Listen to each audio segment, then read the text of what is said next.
Hey guys, আসসালামু আলাইকুম। তো কেমন আছো তোমরা সবাই? তো আগের ভিডিওতে তোমরা দেখেছো যে আমার দেওরের মানে আইবুড়ো ভাত দিচ্ছিলাম। তো আজকে আমরা দিচ্ছি হচ্ছে থাল। তো থালটা দেখো তোমরা, আমার শাশুড়ি মা হচ্ছে সকাল থেকে এগুলো সব কিছু নিজে হাতে বানিয়েছে। আর এগুলো হচ্ছে সব কিছু মিষ্টি, যেমন ফল, এগুলো দোকান থেকে আনিয়েছি। আর এই কেকটা, তো এখন আমি এগুলোকে সব কেটে ভালো করে এগুলোকে আমি সাজিয়ে দিচ্ছি খঞ্চাতে। আর কেমন হয়েছে তোমরা কিন্তু অবশ্যই জানিও। তো কেমন লাগছে তোমাদের থালটা অবশ্যই জানাবে।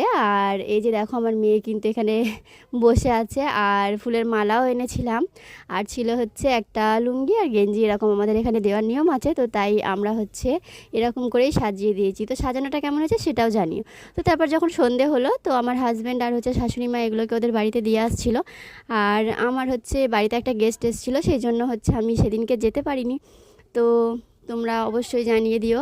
আর এই যে এই বাচ্চাটাকে দেখবে তোমরা এখন, এই বাচ্চাটা না ভীষণ দুষ্টু। তো হচ্ছে আমার যেই দেওরের বিয়ে হচ্ছে ওনারই বড় ভাইয়ের ছেলে এটা। আর এতটাই বদমাইশ যে চলন্ত টোটো থেকে লাফ দিয়ে